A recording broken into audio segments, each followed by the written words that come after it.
Chapter 1. The Voice in the Dark. Matobo, Africa. The hot sun burned down on the small town. An old wooden sign above the road was shaking in the strong wind. The words on it were unclear now, but it read, "Welcome, President Edmund Zwane." The car moved slowly down the road. The driver was a black African man. Next to him, a fair-haired white man was writing a list of names in a blue notebook. Another white man with long dark hair sat in the back seat, holding two cameras. "She refused to tell me her husband's name," the white man in the front seat shouted above the noise of the wind. "The names of the dead are bad luck," the driver replied. "Zwane murdered half the town. Can their luck get worse?" The driver slowed the car. "He can murder the other half." The fair-haired white man put a gun and a new notebook into his bag. He and the driver climbed out of the car. "Stay here," the driver said to the cameraman. Slowly, the two men walked across the street toward a large old stadium. Outside, two boys kicked a ball around the dry brown grass. One of the boys shouted to the two men. "They want to show us the bodies," the driver said. The boys took the men into a room inside the stadium. There was a strong smell of death. The men covered their noses and told the boys to go outside.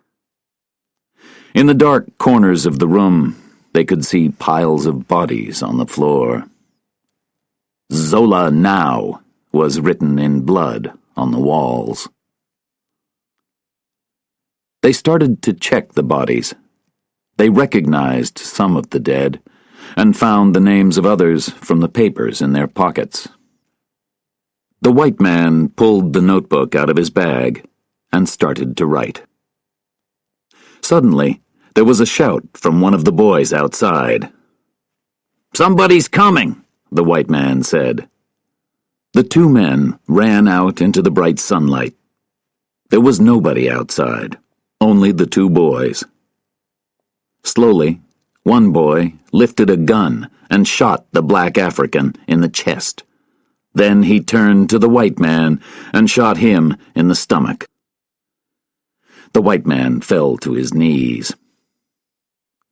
"It's okay," he said quietly. "It's okay." It was the last thing that he ever said. The boy stood over the body. "The teacher says, 'Good day to you,'" he whispered. Hiding in the back of the car, the cameraman took some photos.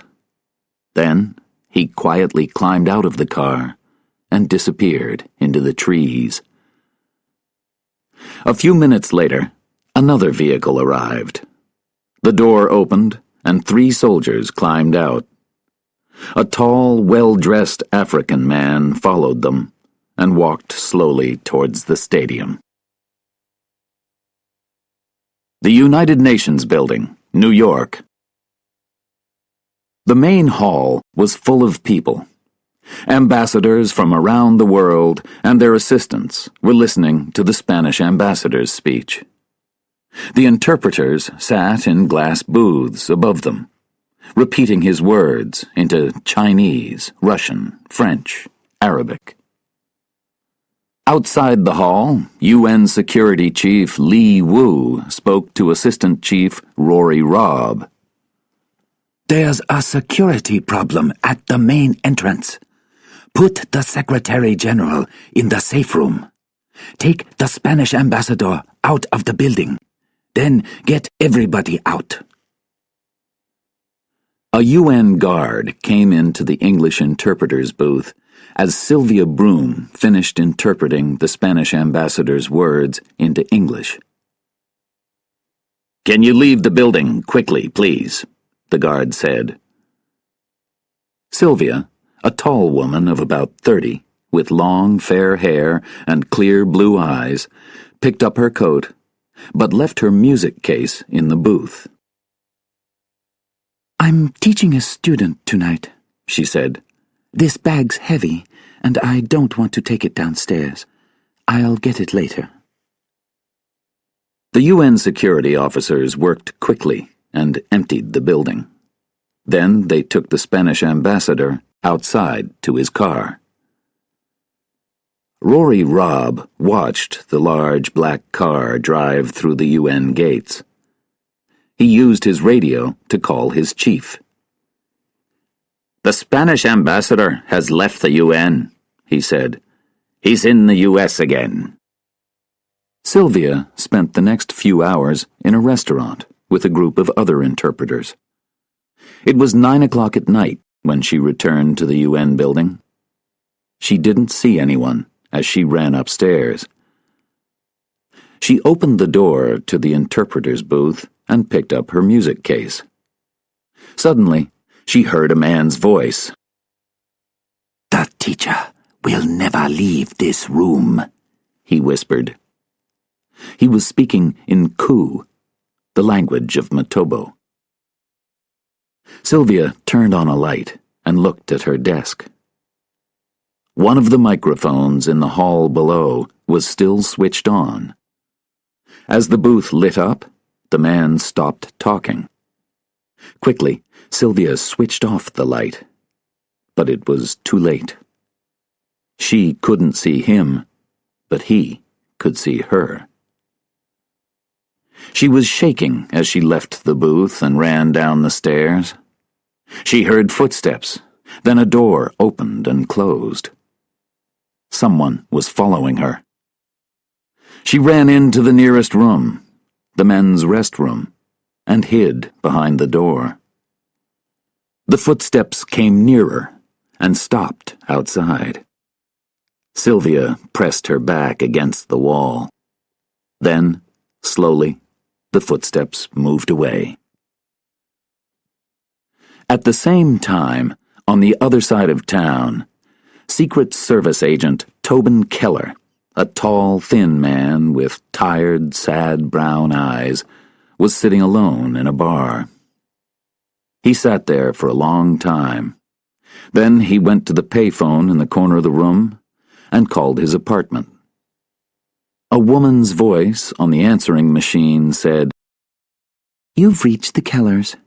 We're out having a good time. Please leave a message." It was his wife's voice. He put more money into the payphone and called the number again.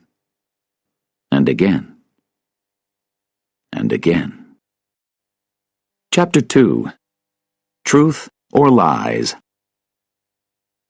The next morning, Sylvia went to a garage near her apartment and unlocked her motorcycle. She didn't see the well-dressed African man who was watching from his car. Sylvia moved quickly through the busy traffic. Looking in her mirror, she saw the large black car behind her. When she moved faster, the car moved faster too. Soon, it was very close to her. Suddenly, the stoplight in front of her turned red. She rode through the light, but the car had to stop. When she arrived at the UN building, she went to the interpreter's restroom. She put her purse and coat in her locker. The cleaner smiled at her and said something in Portuguese. Sylvia smiled back at him, then ran upstairs to her booth. In a room near the main hall, the French ambassador was speaking to 15 other ambassadors and the Secretary General. "There are 2 rebel chiefs," he said. "Zola is hiding in Africa. Kuman is here in New York. They can't stop Zouane from killing people in Matobo. The killing isn't going to stop. So we want the UN to send Dr. Zouane to the International Criminal Court immediately." The American ambassador looked worried. She turned to her assistant. "Get the interpreter," she whispered. The assistant found Sylvia. "We need you for a few minutes," he said, and Sylvia followed him downstairs. "This is a private meeting. We'd like you to interpret for both sides." "What language?" Sylvia asked. "It's a meeting with the Matoban ambassador. He'll speak Koo." Sylvia was surprised. She spoke the Matoban language, but she wasn't the UN interpreter for Koo. "What's happening?" she asked. The assistant spoke quietly. "The French want to send Zuwani to the ICC for his crimes against his people." The Matoban ambassador walked into the room with 3 other men. "This is my assistant, Marcus Matu," he said in Koo, pointing to a tall, very thin man. "President Zuwani is a problem," the American ambassador said in English. Sylvia interpreted her words into Koo. "Dr. Zuwani is our teacher," the Matoban ambassador replied in Koo. "The rebels, Kuman and Ajene Zola, and their friends, are the problem."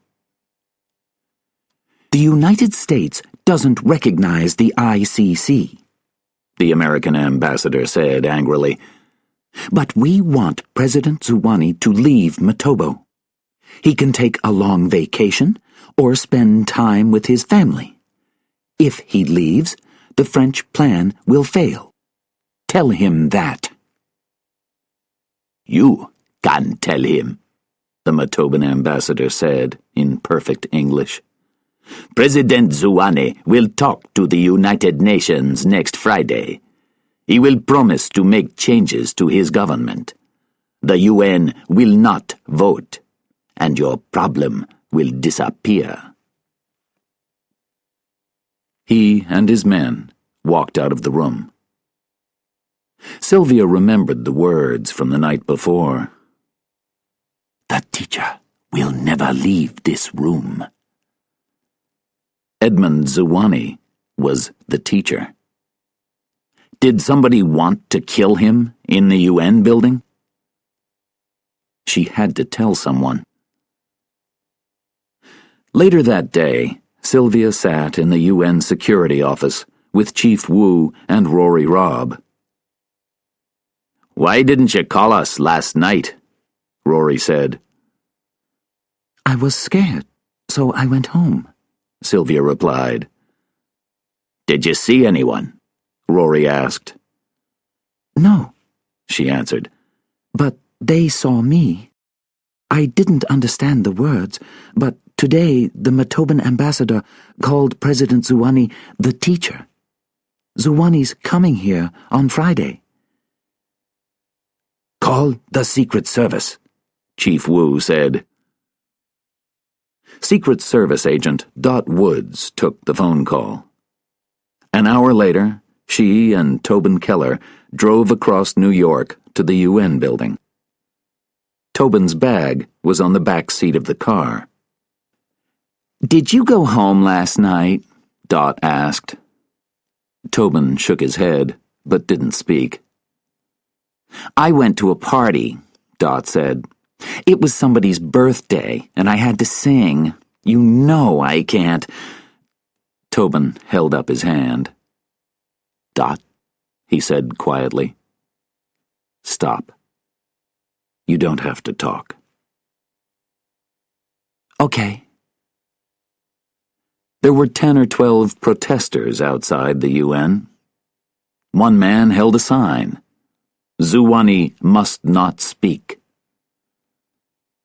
At the door to the building, a UN policeman stopped Dot and Tobin. Dot gave him her gun and showed her security card. "We're Secret Service," she said.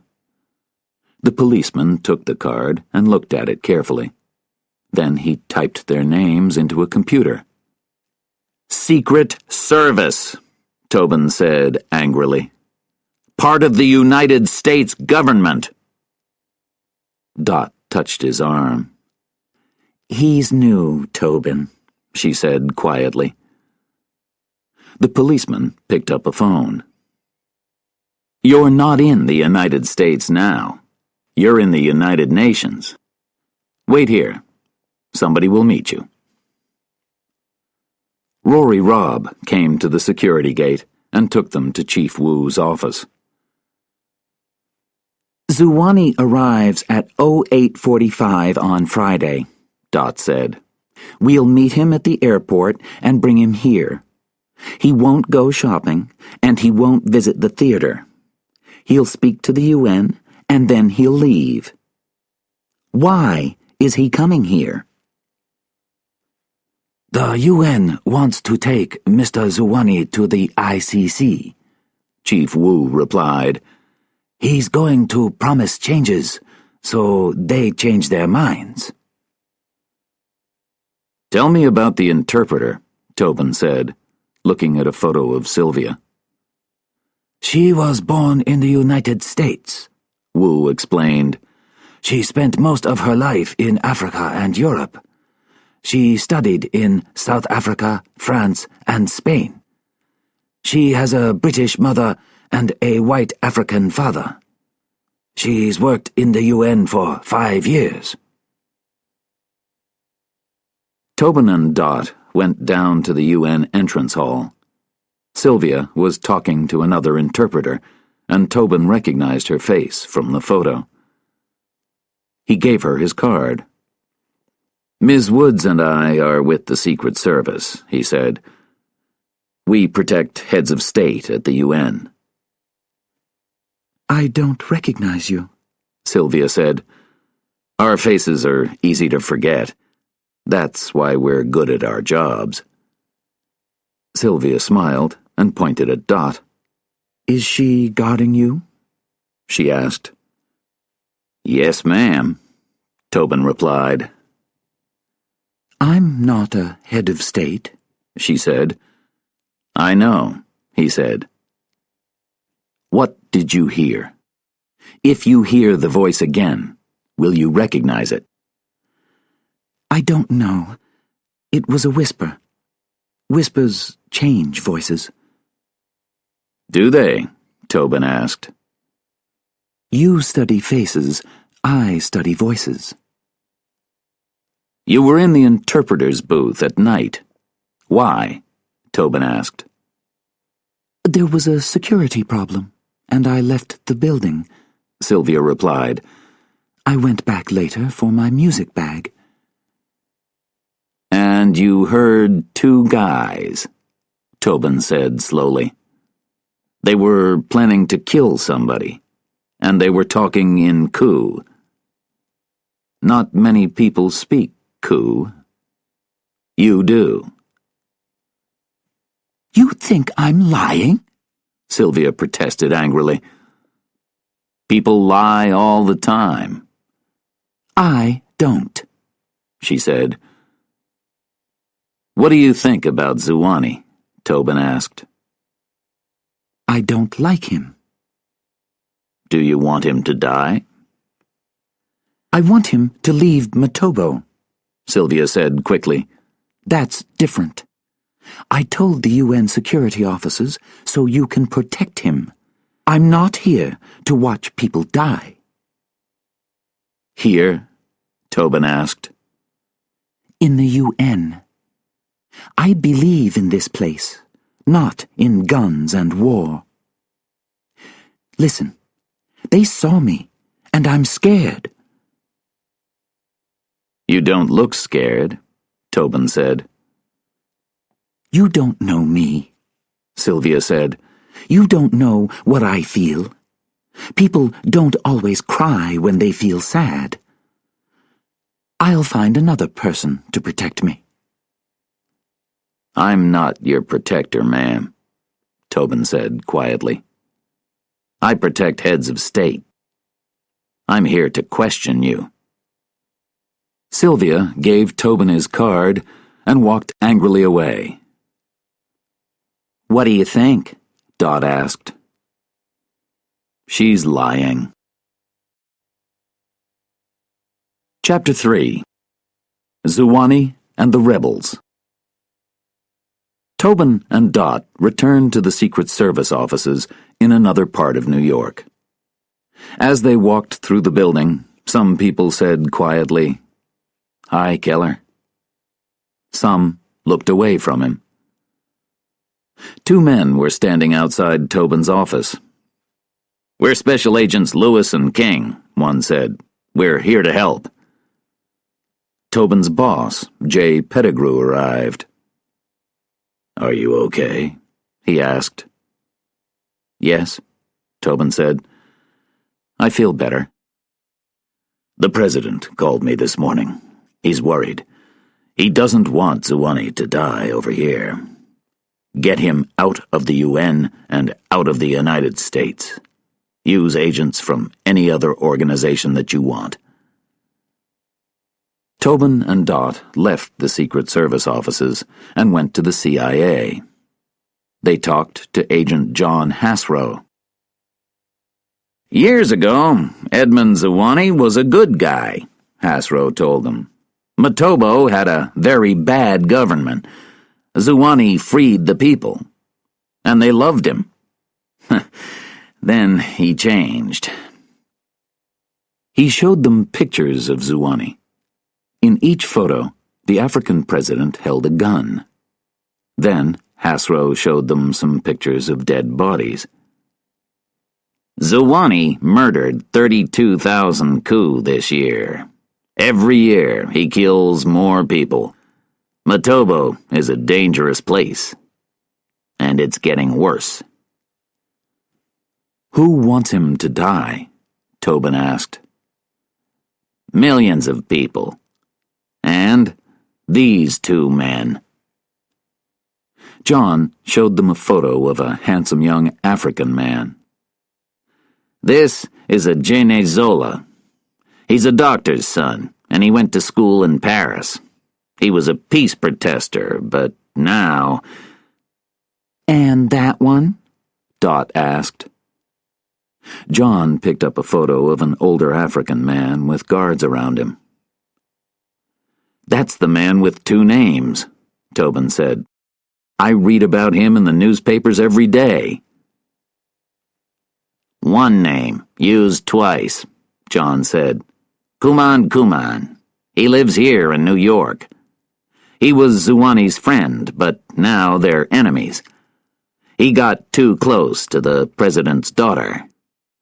Kuman Kuman says that Zuwani is a madman.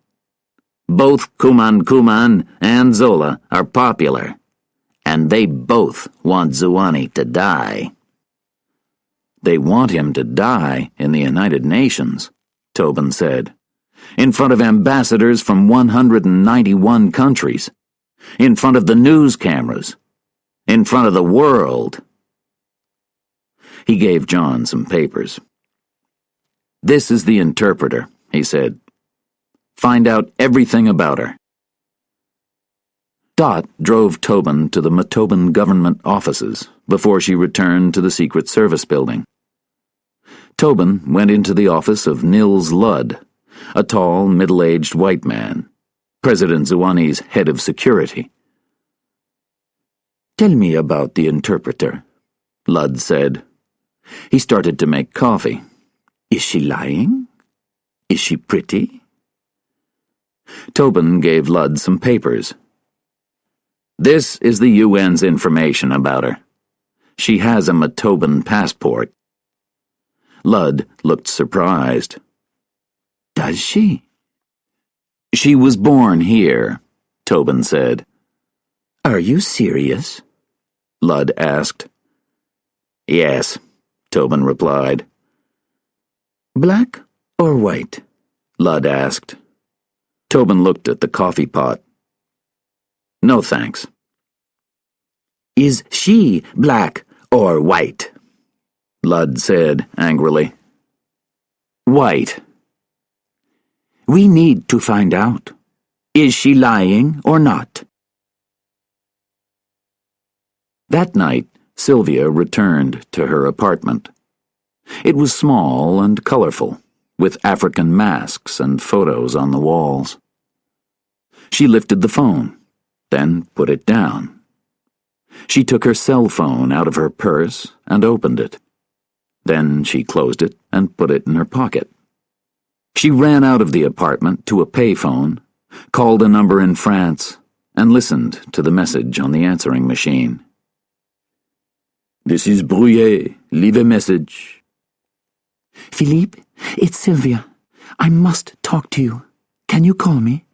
"No, don't call me. I'll call you later." She left the phone booth and walked nervously down the street.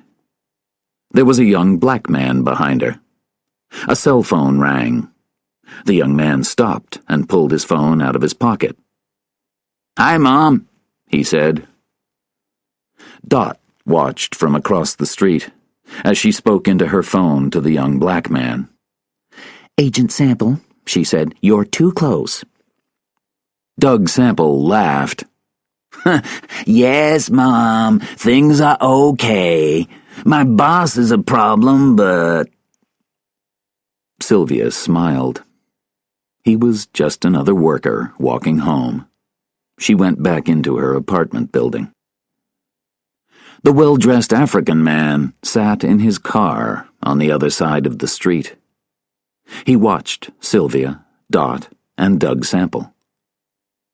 Nobody saw him. When she was inside her apartment, Sylvia turned on the light in her living room, took some new notebooks out of a shopping bag, and put them on the table. She wrote an address on a large envelope and put the notebooks inside the envelope.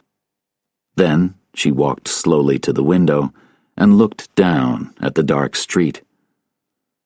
On the other side of the city, Tobin was opening his apartment door. He went into the living room and looked at the photos on the wall. He and his wife were eating, sailing, laughing. There was a big picture of his wife dancing. He sat next to the phone, turned on the answering machine, and listened to a message from his wife. He listened to the same message every night. "Hi," her voice said. "I'm sitting here thinking. I made a mistake. Are you there? I want to come back. I told him. He'll take me to the airport. Will you meet me? I'll call you when I get there. I hope you haven't changed the locks." Then there was another message, a male voice this time. "This is Officer Looper, New Mexico State Police. I want to speak to Tobin Keller. Please call me at 812 Highway. Thank you." Then a third message from a different man. "This is Dr. Cleary, calling from Albuquerque General Hospital. I'm sorry, but—" And Tobin's own voice. "Yes? Hello?" The final message was from Dot. "Tobin, are you there?" she asked. "I just heard. I don't know what to say. I'll call you later. I'm thinking about you." And the recording ended. Tobin looked around the empty room. Then he picked up a bag and left the apartment. Chapter 4. The Photo. The next morning, Sylvia sat in a small office in the Secret Service building.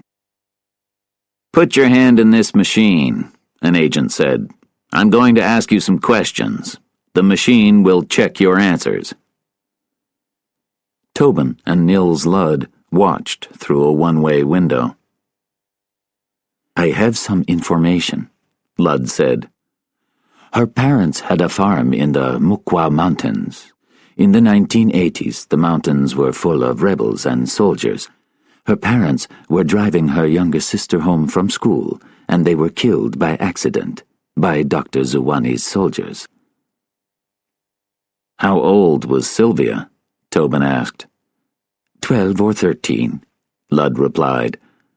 She will never forget or forgive Dr. Zuwani.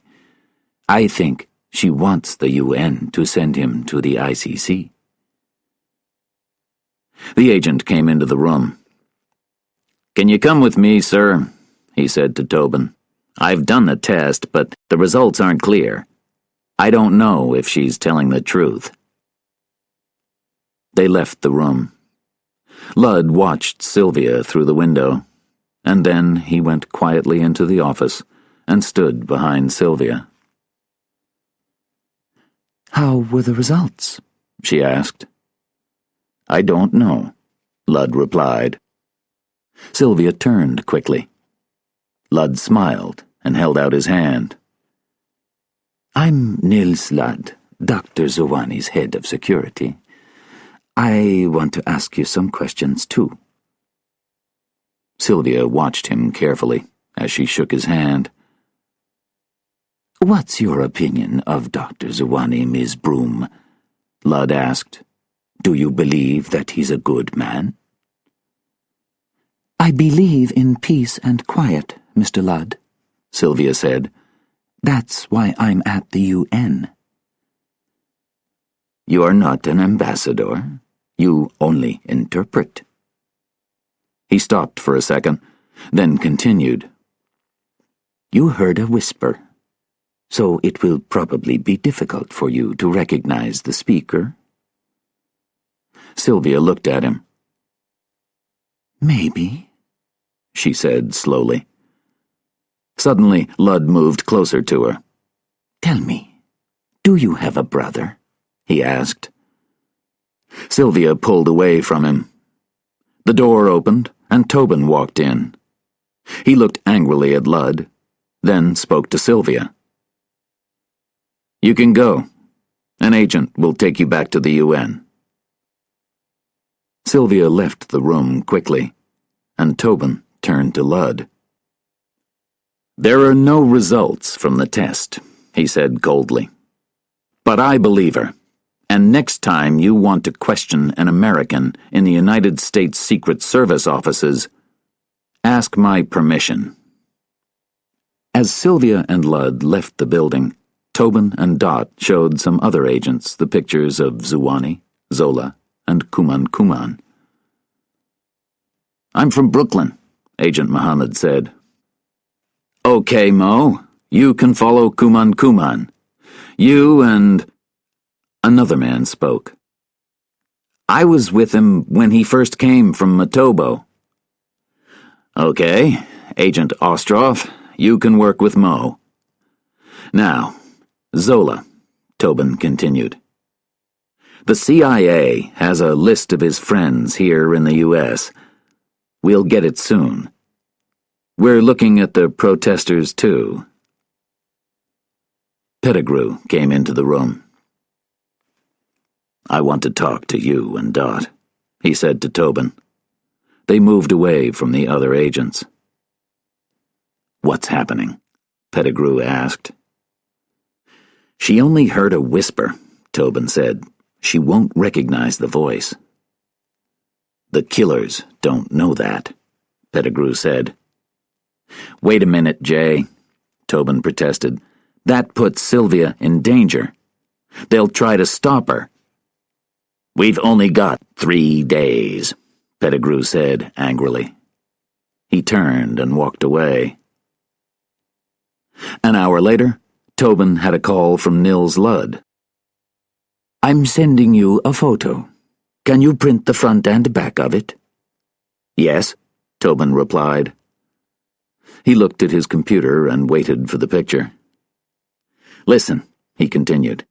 "I need the names of everyone in the UN who arrived from Africa in the last 6 months, and a list of everyone at the Matoban offices here."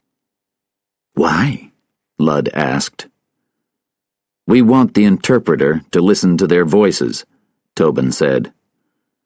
It was only a whisper, Ludd said slowly. She wants to try. She thinks she can recognize the voice.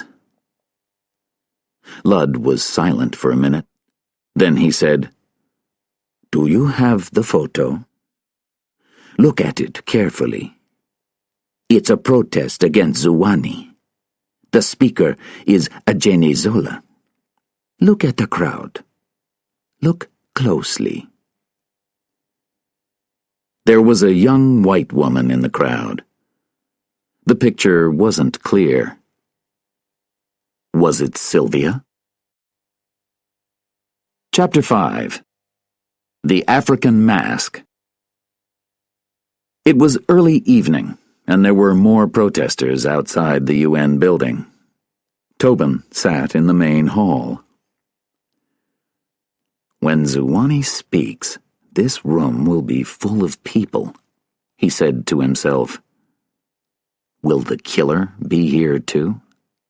How will he try to kill the president?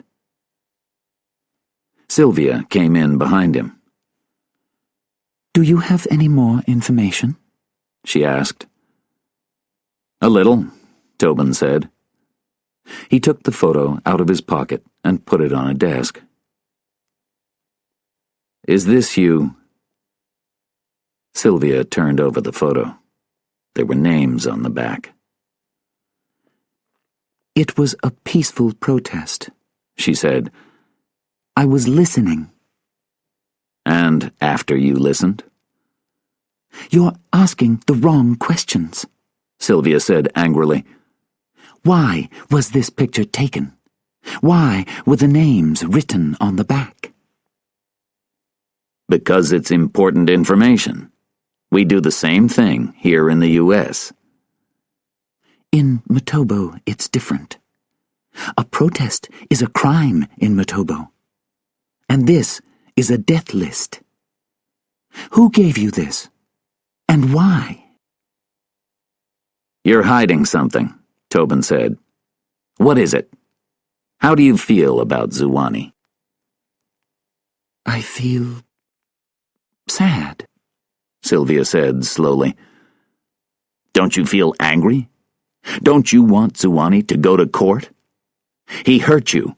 His soldiers killed your—" She touched his mouth with her hand. "Shh," she said. "We don't name the dead." Slowly, she took her hand away from his face. "Everyone is angry when they lose someone. But in Africa, in Motobo, it's different. To stop sadness, you must save a life. That's what the coup believe. When someone is murdered, there's an all-night party 1 year later, next to a river. In the morning, the dead man's relatives bring out the killer, tie him up, and put him in a boat. They take him out onto the water and throw him in. He can't swim. The family can watch him die. But they will always be sad. The act of saving him will take away their sadness. They will realize that life isn't always fair." She stopped for a few seconds, and then she said, "It's too easy to take a life." She pointed at the photo. "That was a long time ago. I'm leaving. I have a class."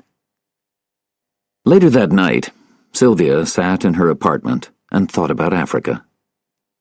She remembered the open spaces and the animals, the sound of African music, and the hills in the early morning sun. She closed her eyes. She remembered an African man, the man that she loved. She opened her eyes and looked at her photos. Then she looked up at the African masks on the wall. One was missing.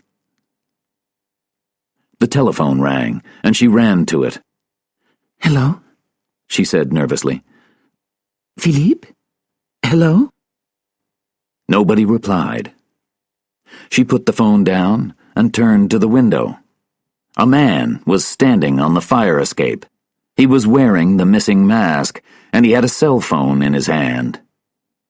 He put his finger to his mouth and whispered, "Shh." Sylvia screamed. When Tobin arrived at Sylvia's apartment 20 minutes later, there were already a lot of police officers and Secret Service agents outside the building. "What happened?" Tobin asked Dot. "Somebody took a mask from the wall," Dot said. "He went up the fire escape. When she saw him, he put a finger to his mouth. Somebody doesn't want her to talk." "Did Doug see him?" Tobin asked. "No, he missed him. He feels really bad. A lady across the street called the police." Doug came into the apartment, holding the mask.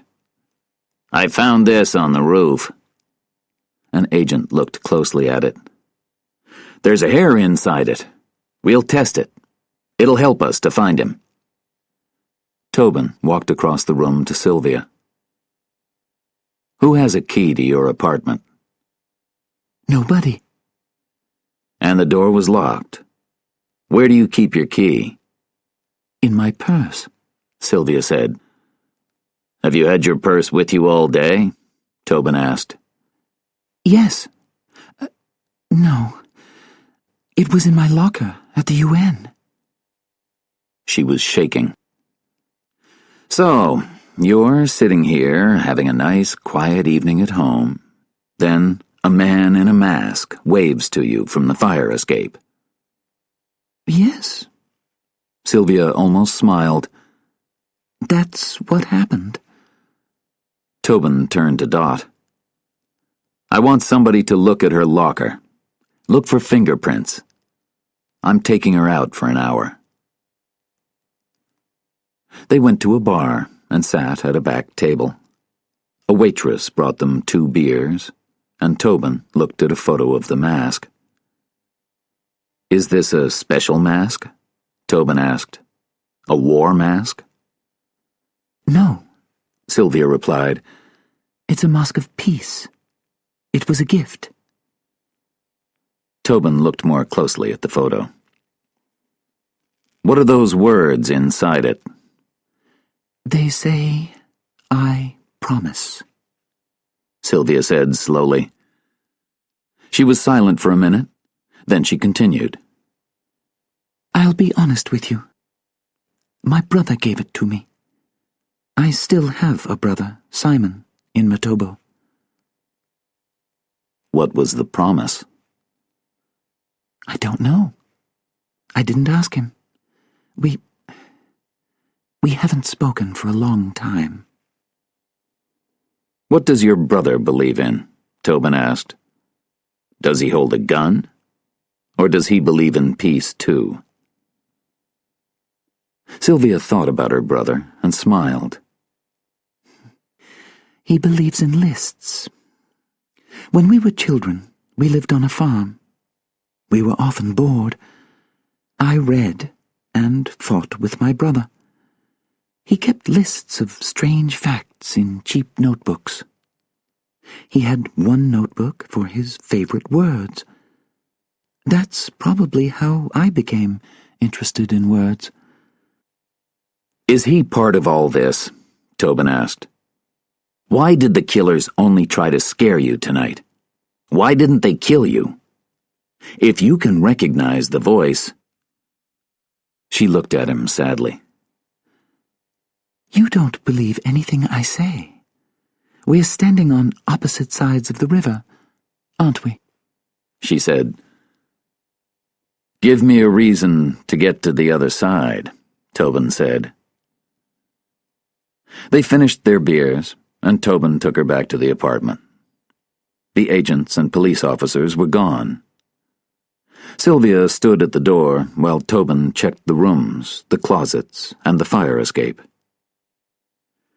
"Okay, come in," he said.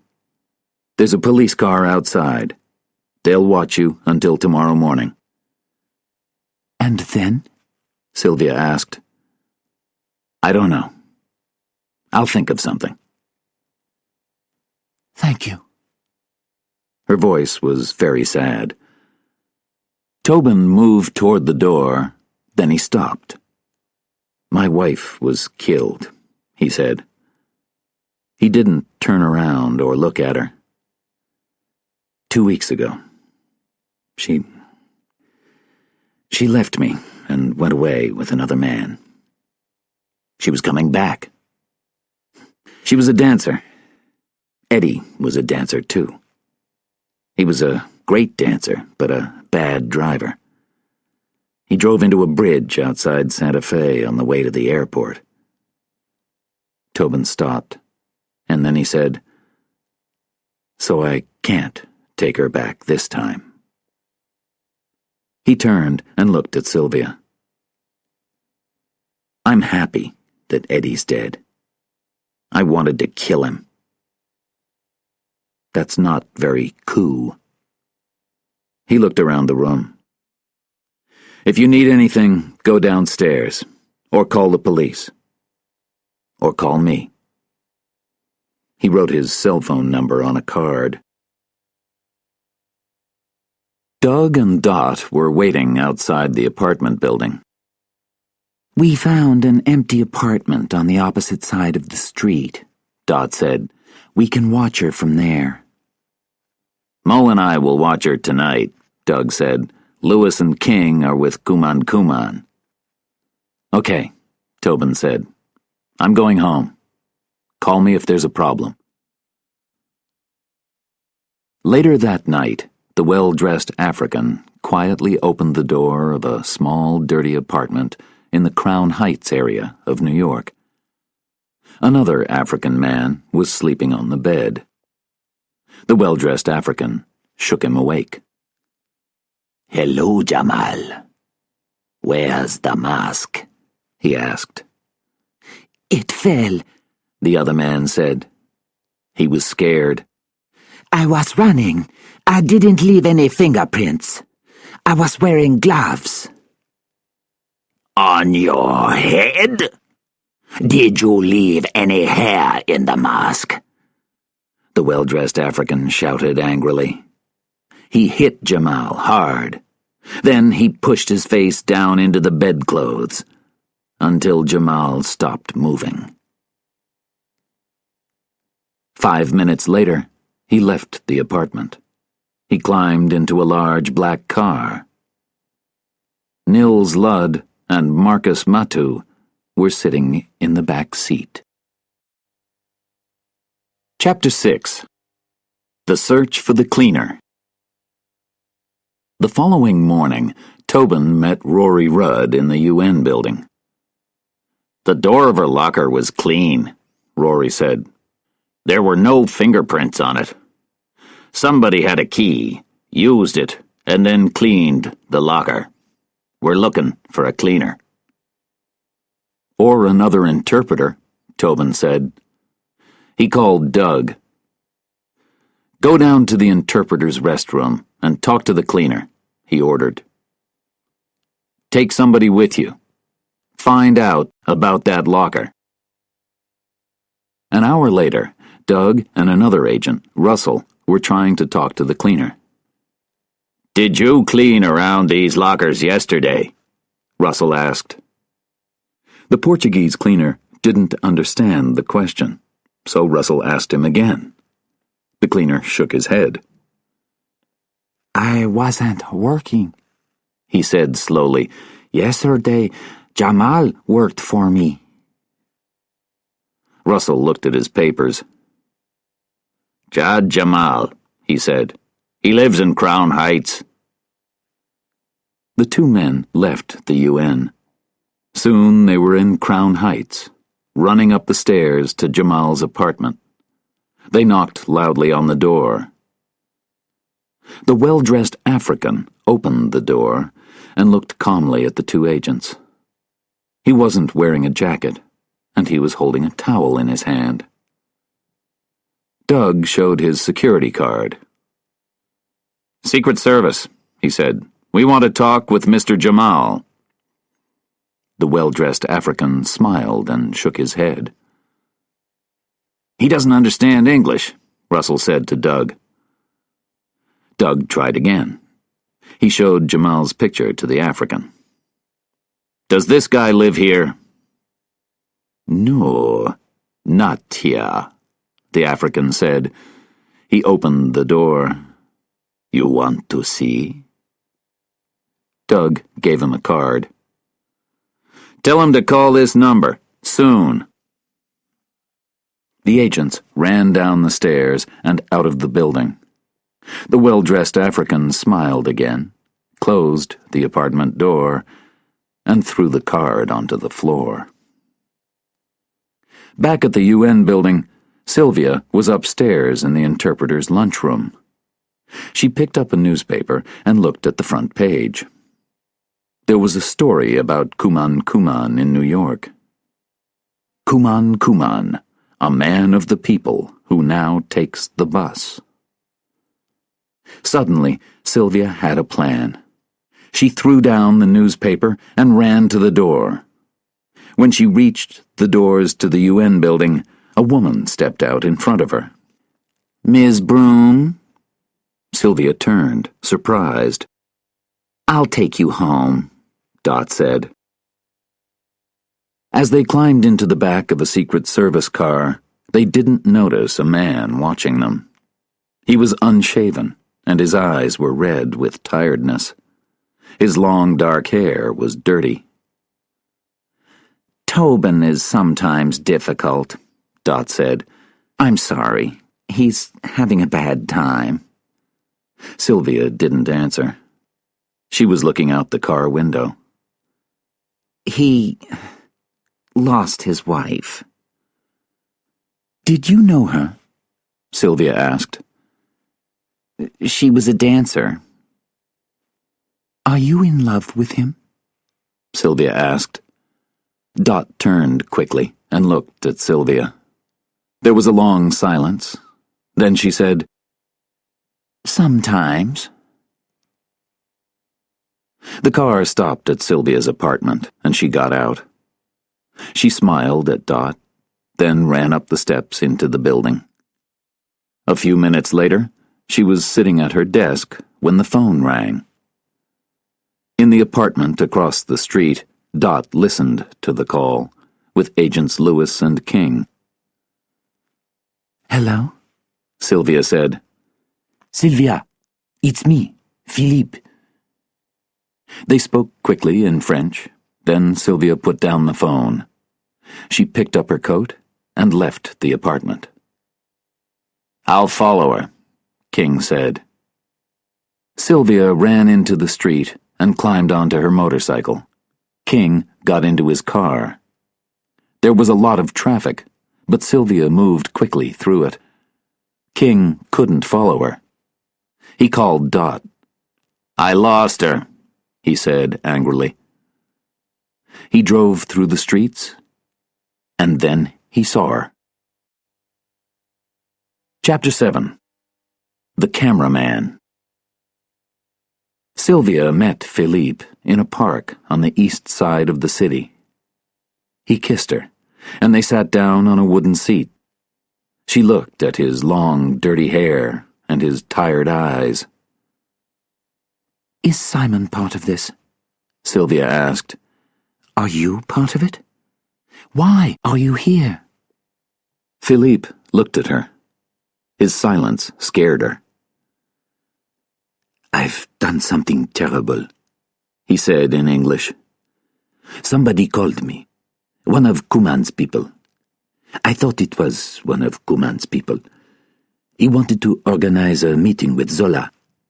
We have to work together, he said. It's the only way we can fight Zouani." "What happened?" Sylvia asked. He took her hands. "I told Zola. I was excited. I thought that it was the end of the fight between them. But we were tricked. Zola's dead." Sylvia tried to pull her hands away. "I knew he was dead," she whispered. "I felt it. Who was with him? Philippe shook his head and looked away from her, across the park. No. Simon wasn't there. Just Zola. I stayed in the car. Nobody came back out. Where's my brother? Sylvia asked. I don't know, Philippe said. He's hiding somewhere. I don't think they have him. Have him? You think Kuman has Simon? I don't know. It's all crazy. We tried to stop the fighting, but we can't. People see my photos in the newspaper and turn the page. You were smart to leave the country. I can't forget completely, Sylvia said. Simon is still there. I have to find him. I have to know he's okay. Philippe was almost crying now. Do you understand what I did? I took Zola to them, he said. You didn't know, Sylvia said. I have to go. I'm sorry. I tried to help. You didn't kill Zola, Sylvia shouted as he walked away. King watched Philippe leave the park. He followed him to the Chelsea Hotel. Then he called Ostrov. "Stay with him," he said. As Sylvia got off her motorcycle outside her apartment building, Tobin ran up to her. "You can't disappear. You have to tell me where you're going," he said angrily. "How can I protect you?" That's not your job, Sylvia said. Remember? It's different now. Since the man in the mask, Tobin said slowly. We're watching you from an apartment across the street. Who was the man in the park? It's personal, Sylvia said quickly. No, I need to know. What's his name? It's not your business, Sylvia said, and started to walk away. We have your phone records. You called someone, Tobin said. Sylvia stopped. You called him, didn't you? The night before you went to Chief Wu. Before you told us about the voice in the hall. Why? Is he part of the plan to kill Zuwani? Sylvia looked worried. Tobin continued. Was that him? Here? Now? In my country? This is my business. You're wrong, Sylvia said. It's not your business. Then she turned away from him and ran up to the apartment. She locked the door and walked into the living room. There was an old wooden box on the table. She opened it and took out some photos. Sylvia on the farm, age 15. Sylvia and Simon in front of a fire. Sylvia, Simon, and Zola in a cafe in Paris. It was late, but Sylvia couldn't sleep. She turned on the TV and watched the news. There were pictures of Zuwani in Africa and of the protesters outside the UN building. Is Dr. Zuwani in danger during his visit to New York? The reporter asked. As we can see, the police are closing the roads to the airport. Kuman was interviewed. How is a madman able to speak at the United Nations? He asked angrily. He'll lie about changes that he's never going to make.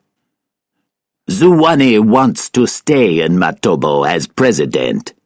People only have to think that someone is trying to kill him. That's enough to make him stronger. Dot sat in the apartment across the street and watched Sylvia through the window. The apartment door opened, and Tobin came in. He was carrying a bag. She can't sleep, Dot said. She just turned the TV on. She picked up her purse. "Where are you going?" Tobin asked. Home. You're here with your bag, so I can go now. She put her hand on his shoulder. I'll see you in the morning. Tobin watched the news program on TV. Suddenly, his cell phone rang. "Keller," he said. I'm sorry, Sylvia said. I didn't know you were watching me earlier. "Tell me what happened," Tobin said. I had to meet someone. Tobin looked at the photos on the desk. They showed Sylvia and the man in the park. "Philippe Brouillet," he said. "He takes photos for a French newspaper." He wanted to talk to me. "And now you're watching TV because you can't sleep," Tobin said. "What did he say to you?" Sylvia looked at the window. How do you know? Are you across the street? She moved to the window and saw him. Philippe told me, she said softly. We lost a friend. He lost a friend. I lost somebody that I loved a long time ago.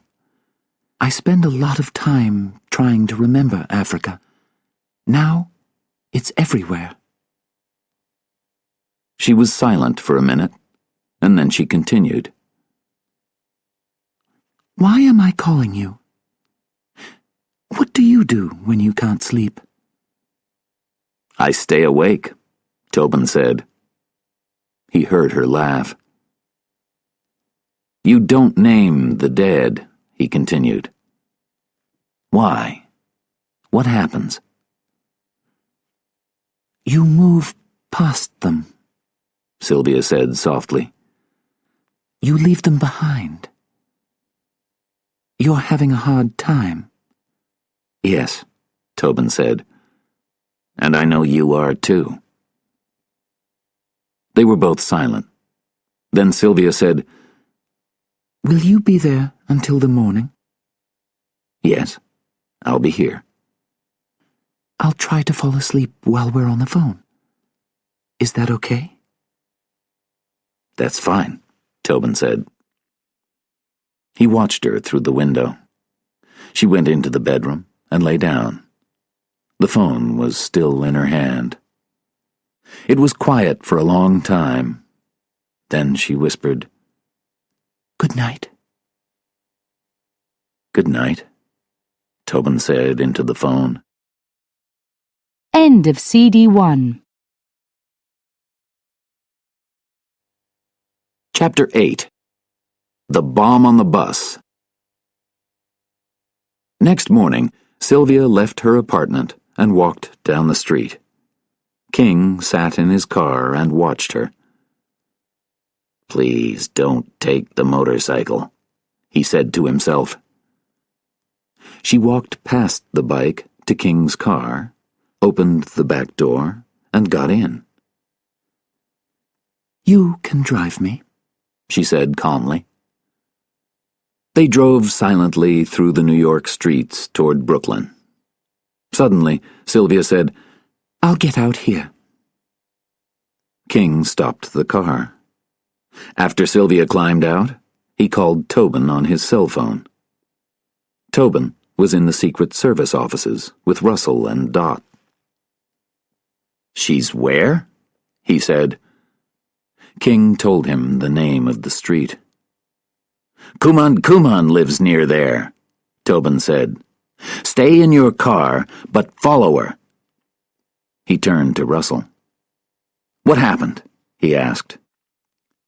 Jad Jamal was working in the interpreter's locker room, Russell said, on the day that the man in the mask climbed the fire escape. Bring him to me, Tobin said. We can't find him. He wasn't home yesterday, and he didn't come to work this morning. Go back to his apartment, Tobin said angrily. Doug's already there, Russell said. He was looking at the pictures on Tobin's desk. Hey, he said, suddenly excited. This guy lives with Jamal. He picked up a picture and read the name on the back. Jean Gamba, Gabon, Africa. Jean Gamba was in the Crown Heights apartment. He smoothed down his sharp suit and straightened his tie. He threw some papers on the floor, picked up a big bag, and left the room. Doug was sitting outside the apartment. He called Russell. Jamal's friend left the building. Tobin took Russell's phone. Stay with him, he said to Doug. He put down the phone and turned to Dot. We're going to Crown Heights, he said. Tobin and Dot drove quickly through the city. They took out their guns and went slowly into Jamal's apartment. Dot opened the kitchen door. In here, she called to Tobin. There were boxes, bottles, and a lot of black plastic on the kitchen table. The room was a bomb factory. Dot went into the bedroom, but it was empty. Then she saw that the closet door was open. She moved closer and found Jad Jamal's body. Keller! She shouted. He didn't reply, so she went back into the kitchen. We have a dead body in the closet, she told him. I'll call for help. It's very dark in here. How can you see? She moved toward the light switch. Wait! Tobin cried, his eyes on the light above them. Her hand stopped, and she looked up. The light was covered with black plastic. It was another bomb. Slowly, Tobin and Dot moved out of the kitchen and down the stairs. At the same time, Doug was following Gamba. At the subway station, both men got on a train. Gamba held his bag on his knees. When the subway train stopped, Gamba got off.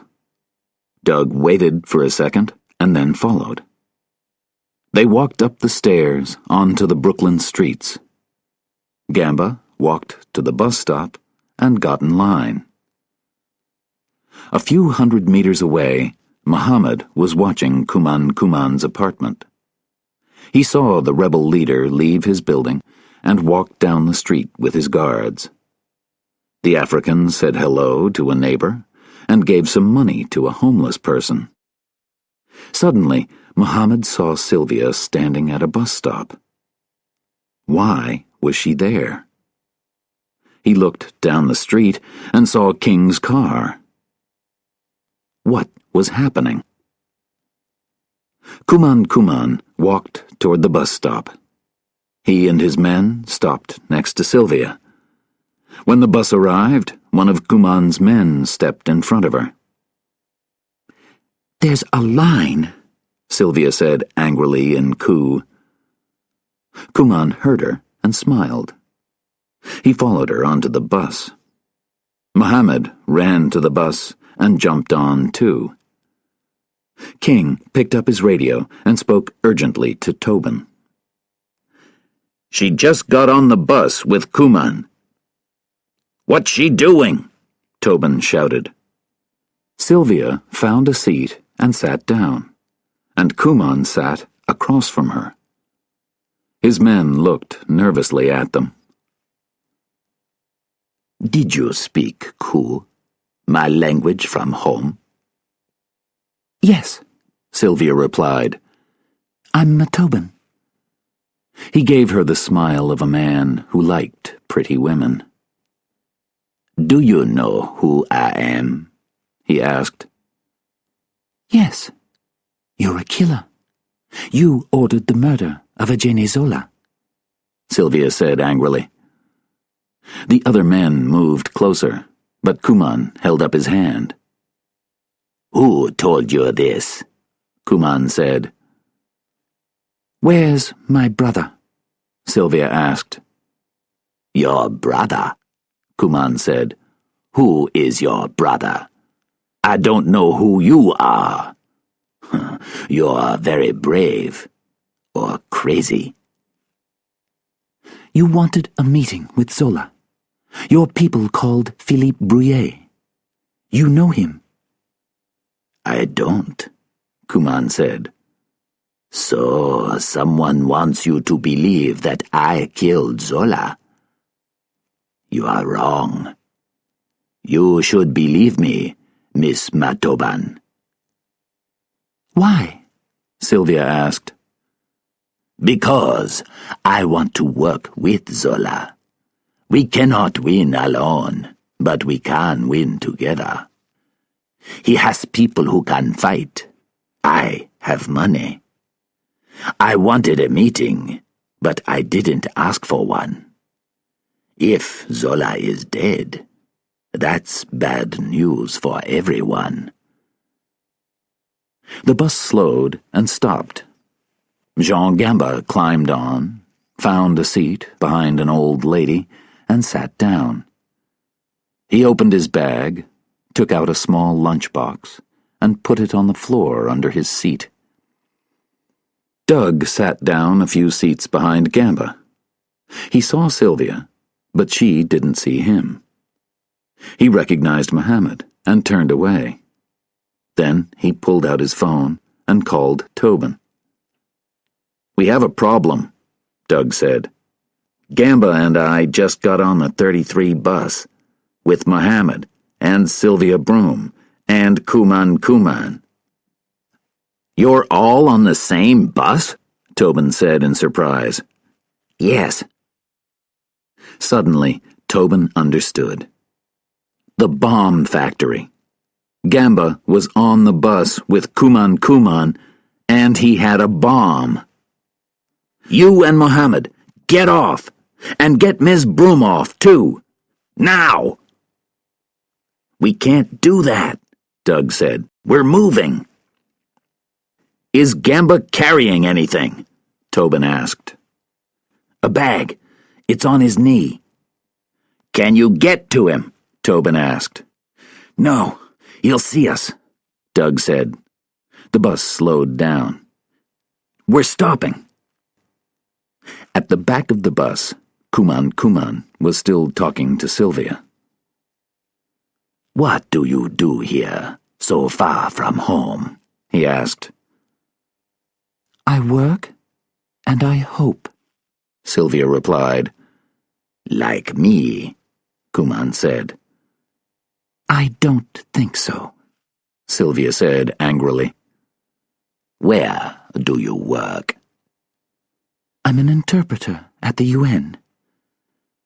"The UN is full of words. They mean nothing," Kuman said. "You want more war?" Sylvia asked. "I want more business," Kuman said. "Countries aren't important now. Only companies. International companies." "I think you're wrong," Sylvia said. Kuman smiled. "You're still young," he said. "What's your brother's name?" Simon Broome." "You're very brave. I'll ask my people to find out about him." "Thank you." Sylvia stood up and moved toward the door of the bus. She was shaking. King, in his car behind the bus, saw Sylvia climb down the steps. He used his radio to call Dot. Tobin was still talking on the phone to Doug. "What's happening?" he asked. "We stopped," Doug said quietly into his cell phone. "She's getting off. Gamba is too." "Is he carrying the bag?" Tobin asked. Doug couldn't answer because Gamba was looking straight at him. Then Gamba moved past Kuman and off the bus. "He's off the bus," Doug said, "but I think he recognized me." Mohammed stood up and followed Gamba. "I've got him," he said quietly as he walked past Doug. "Mohammed is off the bus," Doug told Tobin. "He's following Gamba, and King is watching Ms. Broome. I'll stay with Kuman." Doug closed his cell phone.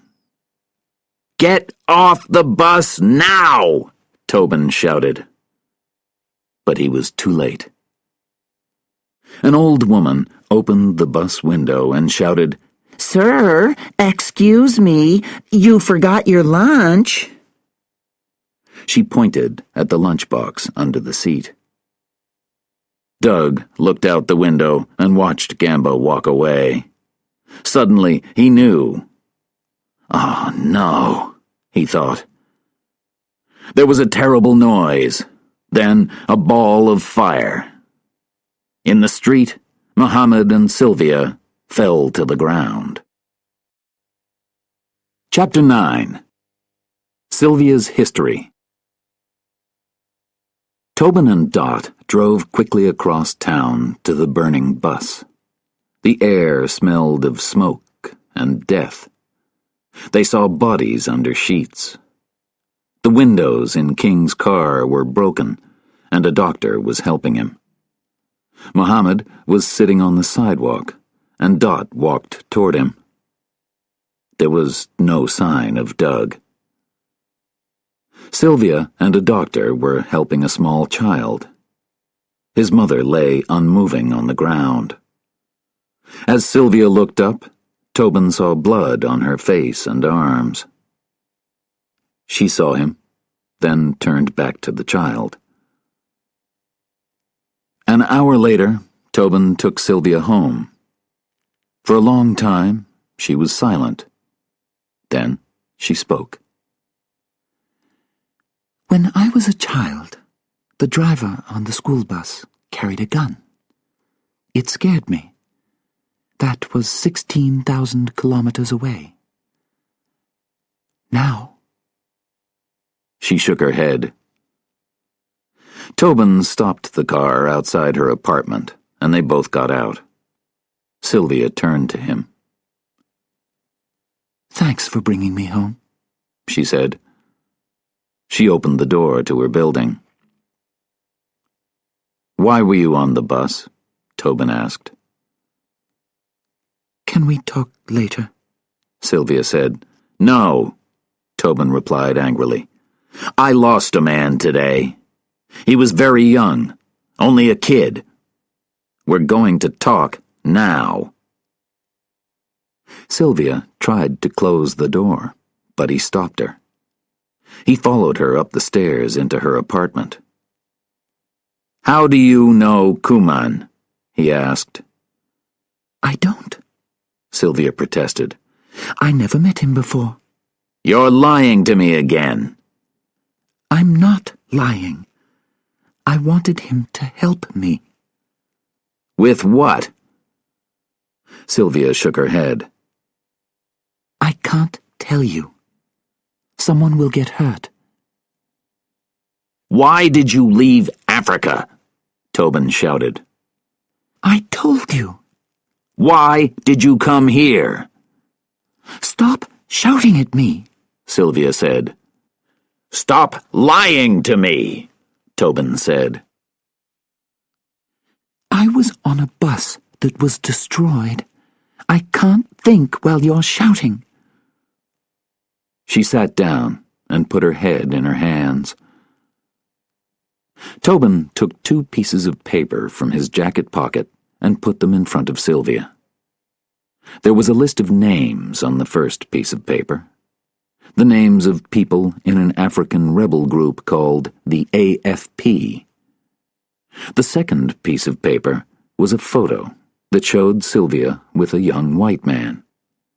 They were walking down a road in Africa with a number of black rebels, and they were all carrying rifles. Suddenly, the room was very quiet. That isn't me, Sylvia said slowly. Yes, it is. It isn't me now. She stopped for a minute and then continued. Thousands of people died in Matobo. First we protested peacefully, and then we used rifles. We wanted people to listen, just listen. I killed a boy. He tried to kill me, so I shot him in the head. Then I gave that rifle, she pointed to the photo, to my brother. I can't do this, I told him. But my brother didn't listen. Zuwani's still here, he said. Our parents are dead, and he's alive. You can't stop. He never spoke to me again. I write to him, but he doesn't write to me. I send him notebooks. I hope he gets them. He doesn't want to know me. I lied to you, Sylvia continued, because I was afraid. I don't know if my brother is part of this plan. It's possible that he's trying to kill Zuwani. I don't know. I lied to everyone to get a job here. The UN can change Matobo. Words are slower and quieter than guns, but they're the only way to stop the killing. Tobin looked at the photo of young Sylvia carrying her rifle, and then he looked at the woman next to him. He went into the bathroom and found a washcloth. When he came back, he sat next to her. He carefully washed the blood from her face. She touched his hand and looked into his eyes. Slowly, she put her head on his shoulder. Tobin didn't move for a long time. Then he put his arms around her. He watched her fall asleep. In the Matoban government offices on the other side of town, Ludd was watching the news on television. A reporter was talking about the bomb on the bus. There were two other men in the room. The ambassador's assistant, Matu, and the well-dressed African, Jean Gamba. The interpreter was on the bus, Gamba said. She was talking to Kuman. Is she? Ludd asked. She got off the bus before the bomb. What were they talking about? Ludd asked. I don't know, Gamba replied. What did Kuman tell her? Ludd asked softly. Chapter 10. Simon's Notebooks. The next morning, there were a lot more protesters outside the UN building. Opposite them, the Matoban ambassador was speaking to a large crowd of reporters. Matu interpreted his words into English. This is why Dr. Zuwani must speak, the ambassador said. The rebels are here in America, and they want to bring fear with their bombs. This terrible attack on the bus is an attack on the UN. Sylvia watched them for a few minutes, and then turned away. Inside the UN, Tobin, Dot, Wu, and Rory were looking at pictures of Jean Gamba. We're searching everywhere for him, Tobin said. He won't get into the UN building, Wu said. Maybe he's already gone, and it's finished, Rory said. But Wu and Tobin didn't believe him. Suddenly, Dot's cell phone rang. She listened, then turned to Tobin. 15 minutes later, Tobin and Dot hurried into the Chelsea Hotel and met Ostroff outside one of the rooms. Inside, a police officer was taking photos. There were cameras on the bed, and a note and a bag on the desk. Tobin went into the bathroom, where Philippe was lying in the bath. The water was cold and red with blood. Ostroff picked up the note on the desk and gave it to Tobin. It was addressed to Sylvia. Tobin put the note in his pocket and left the hotel. He and Dot didn't speak as they drove back to the UN. As Sylvia came down the stairs into the UN entrance hall, she saw Tobin near the door. He was carrying a small bag, and the look on his face meant bad news. Tobin took her outside, and they sat down together. Sylvia closed her eyes. "Is it Philippe?" she whispered. Tobin was silent, and she continued. "You can tell me." "Yes," Tobin said. He cut his wrists. "Sylvia—" "I was unkind to him," Sylvia said sadly. "He was unhappy, and I shouted at him. Did he leave a note?" "Yes," Tobin said. "Did you read it?" Sylvia asked. "Of course you did." Tobin took the note out of his jacket pocket and handed it to her. She shook her head. "Read it to me," she said. "Dear Sylvia," Tobin read. "I couldn't find the words, so I lied to you. Simon was at the stadium with Zola, and they shot him too. I was too scared to tell you. Simon was braver than me. You're braver than me. I'm so sorry. I'm so sorry." Tobin looked up at Sylvia. "He wrote, 'I'm so sorry,' twice?" she asked quietly. "No," Tobin said. "Once. The second time was me." She smiled sadly. "I don't know what to say," Tobin continued. "My friends didn't know what to say to me after my wife's death. Now I know how they felt." "It's okay," Sylvia whispered. "Yes," Tobin said. "I tell my friends it's okay, too." He picked up the bag and put it between them. This was with the note. He stood up slowly and walked away. Sylvia opened the bag. There were more than 30 notebooks inside. Her brother's notebooks. She opened one of them. It was full of lists, in the writing of a child. Lists of sports teams, science facts, and countries. She recognized one of the newer notebooks by its gray cover, a book that she sent him. Inside was a list of names, hundreds of names. Ruth Vera, killed in a bus station. Charles Token, shot. Thomas Vi, knifed to death. Robert Mamou, murdered in a police station. She remembered Kuman's words. "Zouane wants to stay in Matobo as president. People only have to think that someone is trying to kill him. That's enough to make him stronger."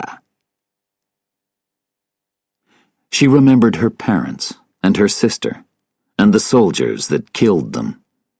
She heard her brother's voice at the time. "Don't cry," the boy said. "I'm here. I won't leave you. I promise. I'll look after you." She remembered her reply. I look after you, too. Promise me, young Simon said. She opened another of the older notebooks. There was a list of animals, and then some names. Joel Broome, killed by Zuani's soldiers. Mary Broome, killed by Zuani's soldiers. Alexandra Broome, killed by Zuani's soldiers. She picked up a pen and added another name to the list. Simon Broome, shot to death.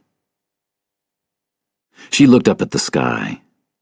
Her face was suddenly older and harder.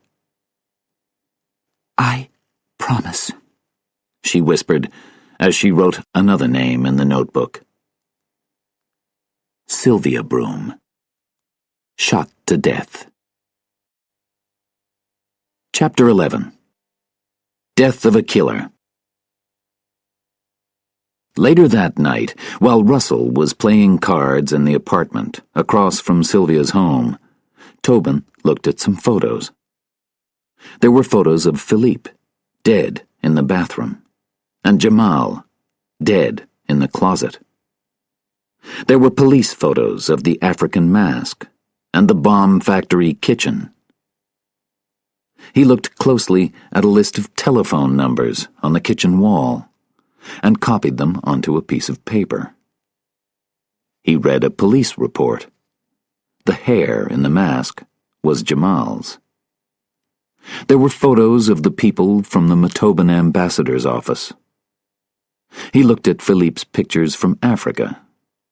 A small town, a Genezola, and Simon Broome walking into a stadium. The next photo showed a large black car and 3 soldiers. Then there was a picture of a well-dressed African man. He was climbing out of the car and walking toward the stadium. It was Gamba. Zola's dead, Tobin said quietly. Russell looked up from his card game. Did you say something? He asked. Tobin didn't reply. He moved to the window and looked at Sylvia's apartment. There was a black car outside the building, and a man in Sylvia's living room. "There's somebody in there!" he shouted to Russell. He ran to the door and down into the street. Gamba walked quietly through Sylvia's apartment. The living room was empty, so he went into the bedroom. The bathroom door was closed, but he could hear the shower. He shot 3 times through the door, then kicked it down. The shower was empty. Tobin ran into the room. Both men stopped, and then Tobin pointed his gun at Gamba's head. "Drop your gun and lie face down on the floor, now!" he shouted. Gamba said something in French and lifted up his gun. Tobin shot him. Then he ran into the bathroom and looked into the shower. Where was Sylvia? He turned to the window. It was open, and the street below was empty. Tobin called the police and his boss, Jay Pettigrew. Russell joined them, and they stood in the street outside Sylvia's apartment. "Who is she?" Pettigrew asked. "Does somebody want to kill her? Or is she the killer?" "I don't know," Tobin said. "Well, where is she?" Pettigrew asked angrily. "Maybe you can ask her." "I don't know," Tobin said again. "She's scared, but that doesn't tell us anything. Russell, check these numbers." He gave Russell the list of telephone numbers from Jamal's kitchen wall. "What's happening, Tobin?" Pettigrew said. "I thought that 2 different men, Jamal and Philippe, were the killers.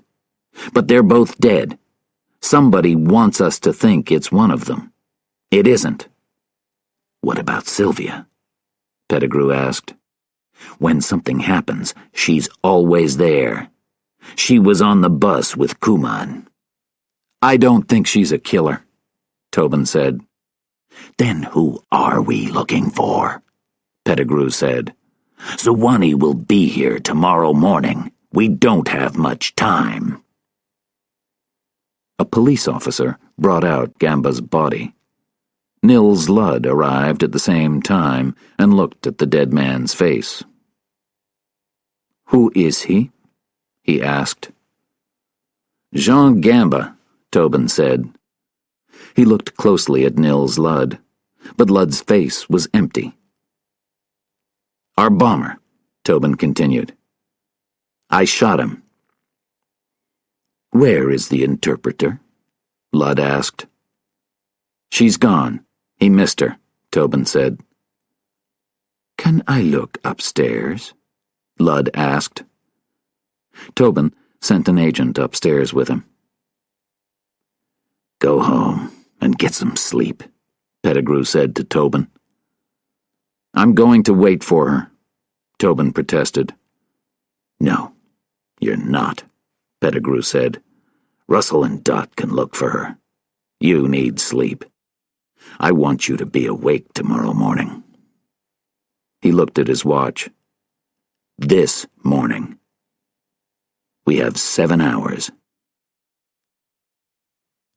Dot drove him home. "Tobin," she said quietly, "I'm worried about you.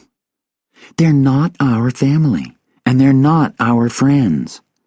They're our job. You told me that." Tobin looked out the car window. "I know," he said. "And it's true." "She'll be okay," Dot said. He left the car and went into his apartment. There was a message on the answering machine, and he turned it on. He heard Sylvia's voice and street noises behind it. "I'm fine, but I don't want to talk. Tobin, you were right. My brother was right. Words don't stop the killing. I've had enough. I'm going home." Chapter 12. The President Arrives. On Friday morning, there were hundreds of security officers around the UN building. There were police officers with guns on the roof and Coast Guard boats on the river. A large group of protesters stood outside the UN. Many of them wore face masks to protect their families in Matobo. Lewis called Tobin. "The number's on Jamal's wall. There's a pizza restaurant, a store, and an international cell phone." "Find the cell phone," Tobin ordered. "Who owns it?" Then Muhammad called. "Sylvia used a computer to get a flight, but I don't know where she's going. Get passenger lists for all flights to South Africa from JFK, LaGuardia, and Newark airports. Find her and put her on the phone." Lewis called him again. "The international cell phone belonged to John Gamba," he said. "Did he call somebody at 3:30 p.m. the day before yesterday?" Tobin asked. "Yes," Lewis replied. "That was after the bomb on the bus," Tobin said. "Who was the first person he called? Try the number, then call me back." A minute later, Tobin's cell phone rang again. "It's a number in the Matoban government offices," Lewis said. "Ludd's number?" asked Tobin. "No," Lewis replied. "Somebody named Marcus Matu. He's one of the ambassador's assistants." "Go there," Tobin shouted. His phone rang again. This time it was Muhammad. She's on a flight out of JFK Airport at 9 a.m. Go to the airport and wait for her, Tobin said. Then call me. Matu and a group of Matobans arrived at the UN building. They walked through the security gates, past the UN guards, and past Tobin. Dot was at JFK Airport when Edmund Zwane came down the stairs from his airplane. He looked old, small, and weak. "Is that Zwane?" Dot asked the agent next to her. "Has that old man really killed thousands of people?" Ludd greeted the president. Zwane smiled and climbed into a car. Ludd and Dot got in with him, and they started to drive across the city to the UN. Zwane looked out the car window at Manhattan Island. "I want to go to the theater," he said.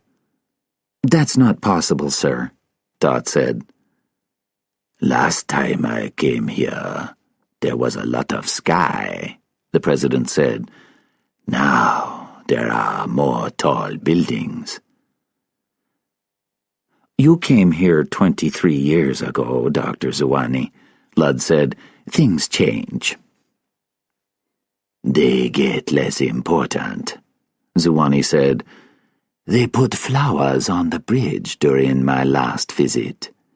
I freed Matobo, and the American people welcomed me with flowers."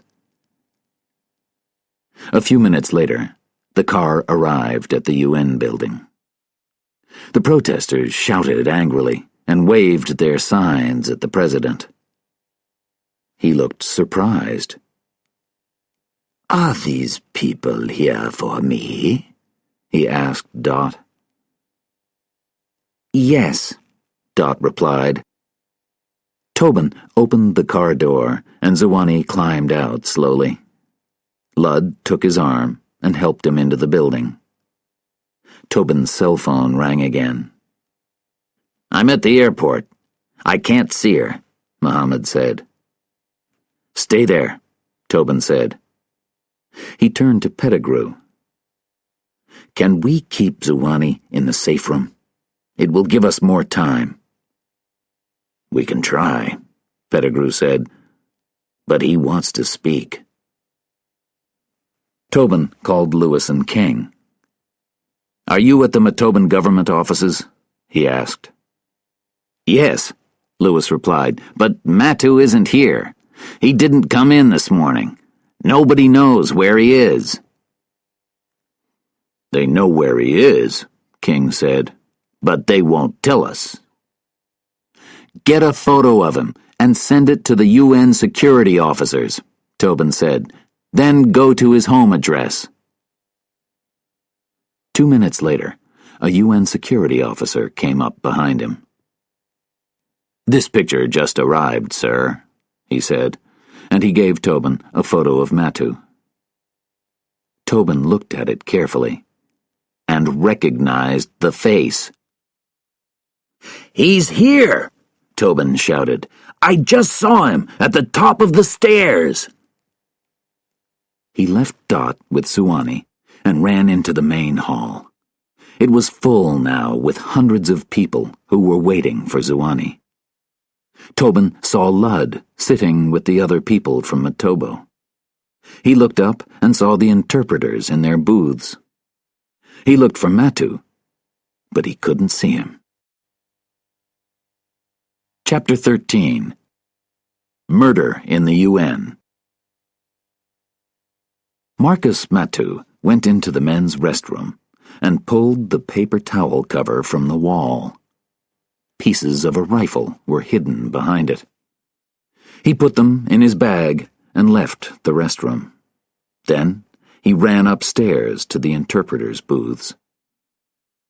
One of the interpreters was sitting in a booth, testing his microphone. He didn't hear the door open behind him. Matu hit him on the back of the head, and the man fell to the floor. Matu opened his bag and took out the pieces of the rifle. He put them together quickly and looked through the window of the booth. President Zuani was standing at the front of the hall. The Secretary General introduced him and made a short speech of welcome. Then Zuani started to speak. Mr. President, Mr. Secretary General, Zuani said, today rebels are attacking my country. They will do anything to hurt me. They even bombed a bus here in New York. How can I protect my country from enemies like this? Tobin stood at the back of the room, watching. Lewis called him on his radio. We're at Matu's address, Lewis said. He's not here. And it's not an apartment. It's an AIDS hospital. This guy has nothing to live for. Tobin looked again around the hall and saw an empty seat. Nils Ludd was missing. He looked up at the interpreter's booths. There was a small hole in one of the windows. Get Zuani out of here, he shouted to Dot and Rory. Then he started to run. Upstairs, Matu was on his knees on the floor of the booth. There was a hole in the glass window, and he was pointing the rifle at Zuani. The door opened. Matu turned quickly and pulled the rifle back from the window. Nils Ludd was standing behind him. He was wearing cotton gloves, and he was holding something in his left hand. "You did well," he said. "Your mother and sister will get the check for the money on Monday." Matu turned back to the window and pointed the rifle at Zuani again. Ludd put his right hand inside his jacket pocket and took out a small gun. "But I don't want you to do too well," he said. Matu tried to shoot, but nothing happened. There was something wrong with the rifle. He pulled it back from the window and looked at Ludd. Ludd smiled. Then he shot Matu twice through the head. The second shot broke the window of the interpreter's booth into 1,000,000 pieces. Glass fell onto the people in the hall below. Some of them screamed and started to run for the exit doors. Dot and Rory were already pushing Zuani out of the hall and into the safe room. With his gun in his hand, Tobin ran upstairs and into the interpreter's booth. He saw the male interpreter lying on the floor and the blood on Matu's face. Then he saw Ludd. Ludd was holding a small gun in his right hand. Matu's rifle was on the floor near his left hand. "I looked up and saw him," Ludd said quickly. "Luckily, I was able to stop him. He's from our office." "I know who he is," Tobin said. "You can put your gun away now." Ludd put his gun into his pocket. "He almost killed Dr. Zuani," Ludd said. "Another 2 or 3 seconds. I was almost too late." Tobin looked at him and remembered Kuman's words. Zuani wants to stay in Matobo as president. People only have to think that someone is trying to kill him. That's enough to make him stronger. Suddenly, he understood.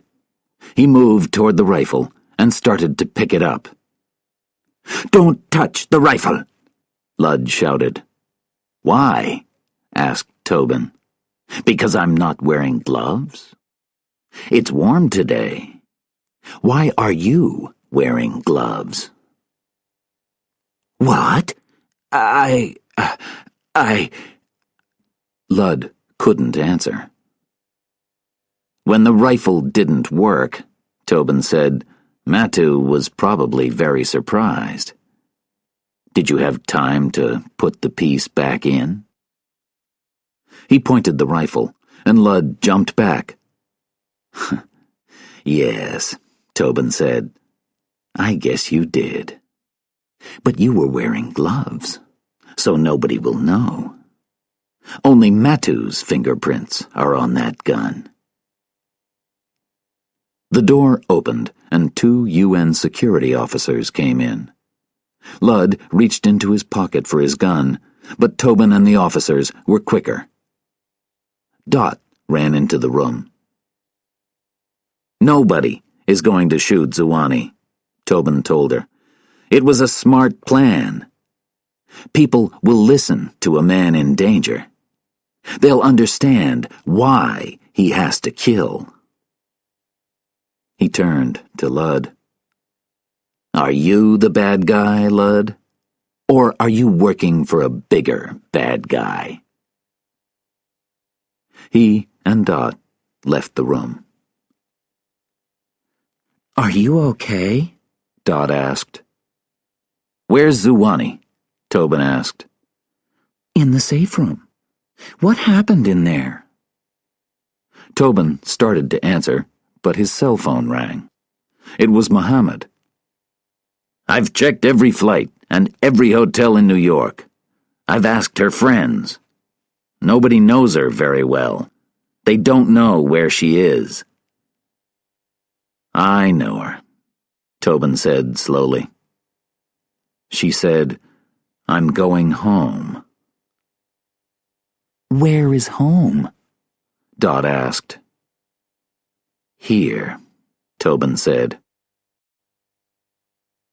Chapter 14. Sylvia and the President. Zuani was alone in the safe room when the door opened. Sylvia walked in, carrying a bag. Dr. Zuani, she said. Yes, he replied and smiled at her. I remember your last visit to the UN, Sylvia said. That was a long time ago, Zuani said. You were very young. I was very young. We watched you on TV, back home in Matoba. My family, all the families, watched you. You were like a movie star. Zuani laughed. I don't think so. You were, Sylvia said. We were excited and very proud of you, because you were speaking to the world. But that was a long time ago. Her voice grew harder. What is your name, child? Zuani asked. Sylvia. You killed my family. Zuani suddenly looked uncomfortable. His eyes moved around the room. Where is everyone? We're alone, Sylvia said. She moved very quickly toward him and took a gun out of his pocket. You always carry this gun. I saw it in every picture, everywhere you went. You saved our country with this gun. She held the gun in her hand, but she didn't point it at Zuani. Then you used it to kill your people. She pulled a small book out of her bag. It was Zuani's life story. She opened it and read, You must fight for your land and country before you can understand the importance of that land and country. Who said that? Zuani looked closely at her face, but he didn't speak. Yes, you did, Sylvia said. I was 11 years old, and I loved you. You were my teacher. She turned the page and showed Zuani a photo of a little boy. Look at yourself, she said. The good times are past, Zuwani said. Finished. It's not finished, Sylvia shouted. Not until you die. But I'm not ready to die. Sylvia pulled a notebook out of her bag. These people weren't ready to die, she screamed. You were a good man, and now? You gave your people so much, and then you took it away. She moved toward him and placed the gun against his head. Tobin and Dot met Chief Wu, Rory, and some UN security guards at the safe room door. Is he in there? Tobin asked. Yes, Wu replied. What's happening? Keep everyone out, Tobin said to Dot. Give me a few minutes. He stood near the door and called, Sylvia, I'm coming in. It's only me. I'm coming in now. He opened the door slowly and looked inside the room. Sylvia was pointing the gun at Zuwani's head. Tobin saw Simon's notebook on the table in front of the president. Close the door, Sylvia said. Tobin looked back at Dot, Rory, and Wu. It's okay, he said to them, and went inside the room. He closed the door and turned to Sylvia. Don't do this. We have Nils Ludd and the rifle. That's all we need. But I have him, Sylvia said, and pointed at Zuwani. Sylvia, Tobin said softly. He's finished. Ludd is too. Zuwani will die in prison. Simon didn't die in prison. He was shot. I want him to die in the same way. He'll die in 10 seconds, but you'll remember killing him for the rest of your life. He turned to Zuwani. Matu is dead. Your head of security has told us everything. That leaves you. Zuwani opened his mouth to speak, but Tobin stopped him. It was a good plan, he said. You're almost murdered, and people understand you better. But now it's finished.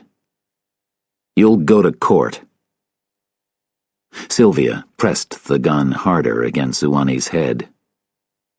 No, he won't, she said. Sylvia, listen, Tobin said. Remember the story about the coup? The family can watch a murderer die, or they can save him. I hate the man who destroyed my life. But I don't want to kill him. Then you're wrong, Sylvia said. No, I'm not, Tobin said. I don't want to be sad for the rest of my life. Zuwani picked up Simon's notebook. What's this? He asked. They weren't listening to him, and he started reading the names in the book. Leave this room now, Sylvia ordered Tobin. I can't, Tobin said. Put the gun down. I can't, Sylvia said. You can. Just go, she shouted. Tobin quickly pulled out his gun and pointed it at her. Then he slowly placed it on the table. See? It's easy to put down a gun. She looked at him, but she didn't move. Shoot him, and he'll be dead, Tobin said. And then you'll be dead. And I'll be dead, too. Sylvia's hand was shaking. Suddenly, she looked at Zuwani and pointed at the book on the table. Read it, she shouted. Zuwani put down the notebook and picked up his life story. Where? Which part? The first page, Sylvia said. Slowly and quietly, Zuwani started to read. The guns around us. Louder, Sylvia said. like when you wrote it, when you believed in it, when it meant something. Zuwani tried again. The guns around us make it hard to hear. But a man's voice is different from other sounds. We can hear it over all other noises. We can hear a whisper above the noise of 1,000 soldiers. When? Sylvia shouted. When it is telling the truth. Zuwani read. He looked at the picture of himself when he was a small boy. Then he picked up Simon's notebook again, and his hand moved slowly across the names of the dead. That little boy was my country, Sylvia said. Tobin reached out his hand toward her. She looked at him for a long time, and then she looked at Zuwani. Slowly, she gave the gun to Tobin, and he put it in his pocket. Chapter 15. The Names of the Dead. The main hall of the UN was full of people again. The interpreters were in their booths. Dr. Zuwani, the president of Matobo, will continue his speech, the UN Secretary-General said. Zuwani and Sylvia walked to the front of the silent room. Zuwani looked at the people in front of him. Then he started to speak in Ku. Sylvia interpreted his words into English. Nukwe wabamcha. Timsha wabamcha. killed by bombs. Bukewachu welale. Alexander Mongoshe. Shot by soldiers. Stambule Watiku. Ruth Kofomo. Killed for crimes against Matobo. Tobin stood at the back of the hall and listened. Zuwani continued. Edgar Seko. Avu Wamfusane. Killed in their home by a bomb. Sylvia interpreted.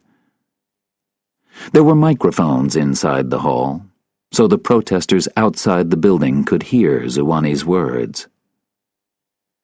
He's reading a list of the names of the dead, one protester whispered.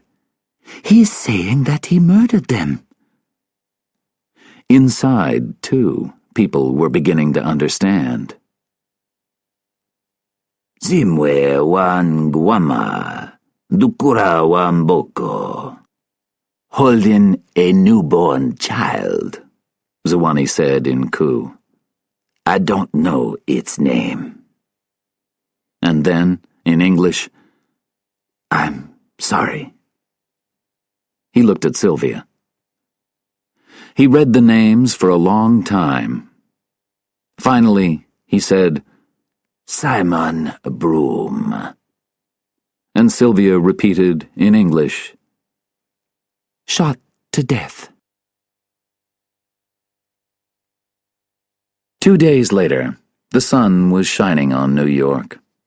Tobin was outside the UN building, watching the river. Sylvia came out and walked over to him. Hi, she said. Tobin turned around. Hi, he said. What happened? It was okay, she replied. They told me what you said. You don't think I'm dangerous? Yes, Tobin said. I lied. They both smiled. "Thank you," Sylvia said. "Are you at work again?" Tobin asked.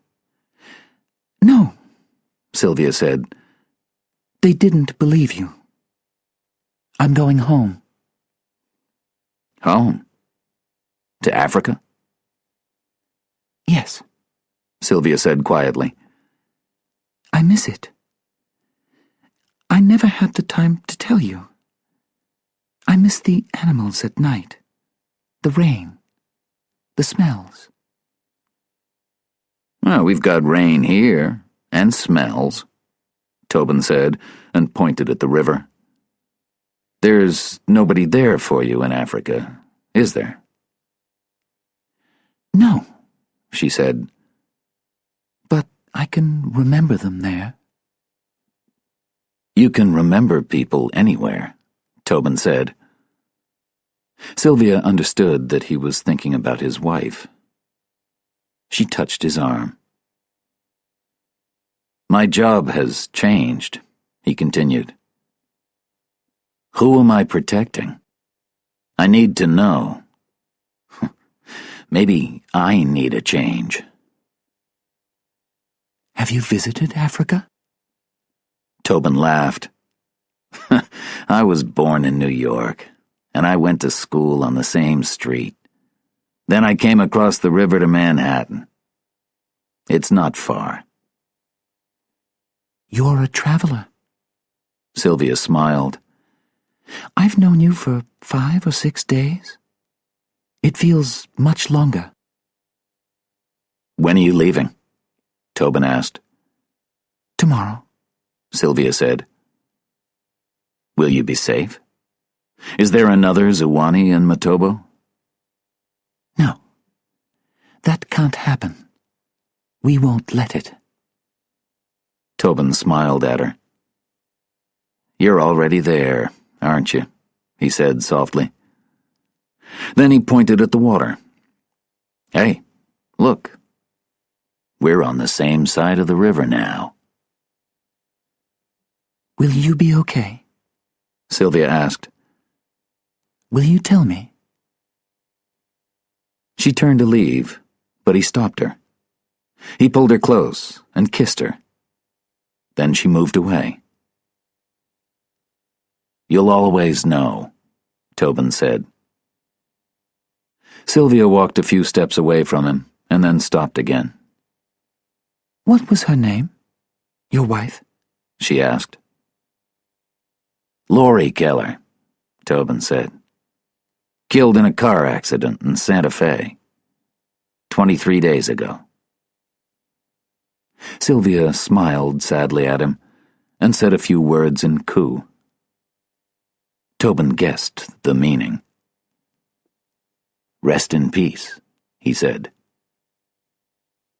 Sylvia walked away toward the UN gates. She didn't look at him again, but she was still smiling.